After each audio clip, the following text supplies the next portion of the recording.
Golden A plus আসছে, কিন্তু কাঙ্ক্ষিত মার্ক ছিল যে 1200+, ওটা আসে নাই কোনো একভাবে। কিন্তু হচ্ছে যেরকম আশা করছিলাম ওইরকম হয় নাই, বাট ভালো হয়েছে আলহামদুলিল্লাহ। মানে আমাদের সিলেট বোর্ডে দেখা যাচ্ছে যে সব বোর্ড থেকে অনেক মানে কম A+ আসছে বা পাশের হার অনেক কম।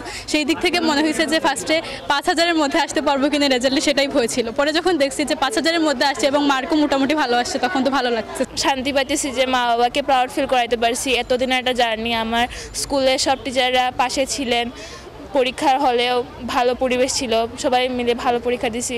এই রেজাল্টটা পেয়ে মা বাবা পরিবারের সবাই খুবই খুশি। সবাই খুব বেশি হেল্প করছে আমাকে, বেশি হচ্ছে কি আমার মা করছে। আমার মা হচ্ছে নিজেও একজন শিক্ষক। যে GPA 5 আসছে, তো মার্কিং কতটা বলতে পারতেছি না, তাই ভয় লাগতেছে যে 1200 আপ আসবে কিনা এমসিতে, তাই আমার এখনো হয় নাই, নার্ভাসনেস পুরো যায় না। 1,03,013 জন টোটাল এক্সামিনে যারা পরীক্ষায় অংশগ্রহণ করে এবং পাশ করে 70,091 জন, পাশের হার 68.57। জেনেক্সে শিফট করো, লাইফকে লিফট করো। এইবারের ফলাফল আসলে আমি বিপর্যয় বলবো না, আমি বলবো এটা হচ্ছে আমাদের প্রকৃত চিত্র।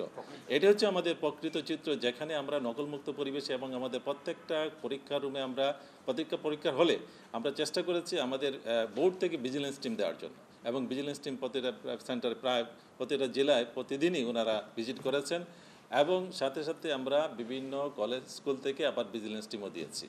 যে এটা আমাদের ছিল একটা প্লাস পয়েন্ট, যে যারা প্রত্যক্ষভাবে ফিল্ডে গিয়ে ওনারা আমাদেরকে তথ্য দিয়েছেন, রিপোর্ট দিয়েছেন যে কোথাও কোনো ধরনের বিশৃঙ্খলা হয়নি এবং কোনো ধরনের আগে যেটা হয়তো দেখাদেখি হতো এগুলোও হয়নি। খুব নির্বিচ্ছিন্নভাবে সুন্দরভাবে পরীক্ষা দিয়েছেন।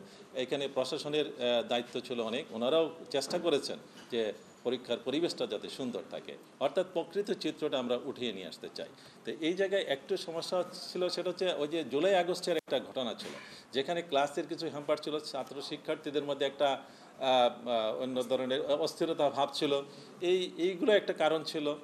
আর আরেকটা হচ্ছে গিয়ে ওই যে বিভিন্ন প্রতিষ্ঠানে ওই সময়ে ক্লাসগুলো ঠিকমতো হয়নি।